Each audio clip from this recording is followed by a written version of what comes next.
John Higgins, Mortgage One. Happy Monday. Hope you had a wonderful long 4th of July weekend.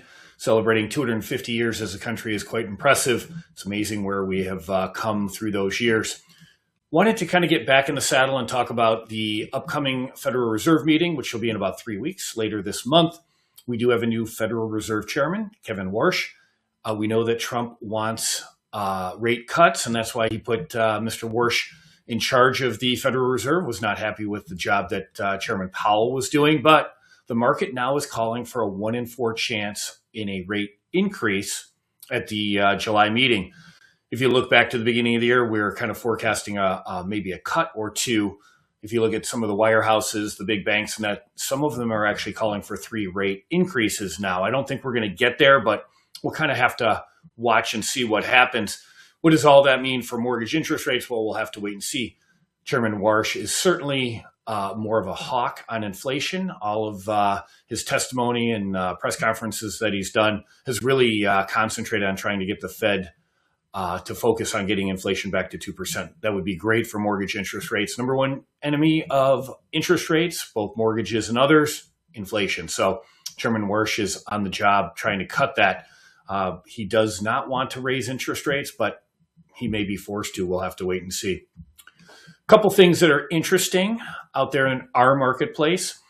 1 in 5 house hunters look to move from one part of the country to another. So we're starting to see a little bit of thawing of that rate lock situation where people were not looking to move anywhere because the low interest rate they were able to gather during 2020 and 2021. Median price on luxury homes are outstripping just your average home, about 3 to 1. That's kind of interesting. We have an economy, they call it K-shaped. So the people at the bottom rung are struggling. The people that make money and have wealth are doing much better. And this kind of really points to that. The growth in our marketplace is at the higher end, not at the lower end. Even though home sales overall are slow, luxury homes seem to be moving at a fairly crisp rate. We did see a 7-week low with rates, which is good, and purchase demand continues to edge ever so slightly higher. That's great. Affordability still remains an issue with interest rates above 6%, but the market overall seems to be doing okay. We did see consumer confidence jump. So we know we need people with jobs. We need consumers to be confident about the economy and the future as far as interest rates and specifically maybe oil, as we've seen a huge drop from just over 120 down to something that's below $70 today. So that's great for inflation and great for consumer confidence. So we'll keep our fingers crossed that the consumer continues to remain bullish, and that should translate into more home sales. Where are we on interest rates? Well, the struggle, the fight continues to stay below 450 on the 10-year Treasury.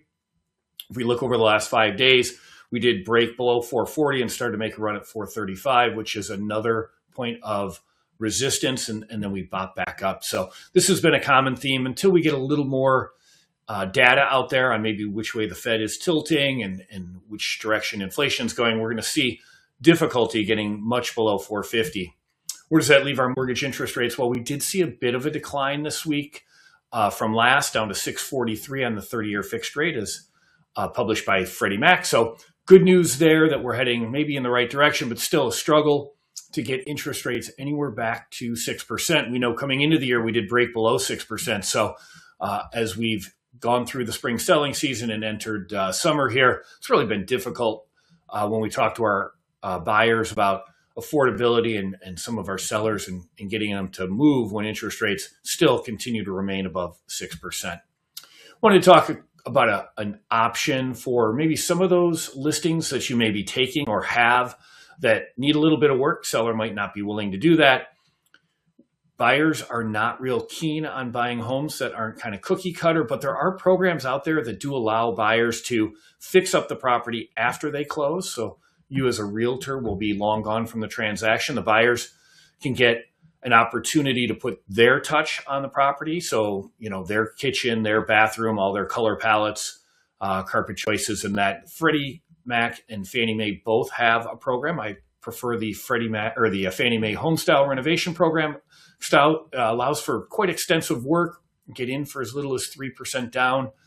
investment properties at 15% down. These are great programs to move some of the properties that aren't in great shape. If the bones are good, maybe a individual single family home buyer might look at something at a discount and then put their money into it through a mortgage. If you have an investor looking to buy property and fix them up, this is a nice program. FHA has two options. I think most people are familiar with the 203K. So the Streamline, which is for minor non-structural repairs, can't move walls or that, but they also offer a full option that allows more extensive work, some structural alterations and that. What's great about FHA's program, 3.5% down. This can be used on multifamily as well. Please give me a call with any questions on that. I'd love to help you market your properties if you have one that's not moving because you think it needs a little bit of work. This would be a great program. And remember, we do have our Move To Marketing Studio. It's a great way to market your listings, market yourself. We really believe that this program is designed to help you win more listings. But once you do get that listings, obviously I work on the buy side and I find there are some great tools to market the property to pick up not only new listings, but also some buyers on the buy side with our open house app and all of the digital products that we put out there with the listing trailer, digital property card. We create all the flyers for you. It's all done for you. It is free for you to use as a realtor. Would love to help you grow your business going forward. Give me a call anytime. We'll talk to you next week. We'll see what the market does on a full week this week. Until then, stay cool.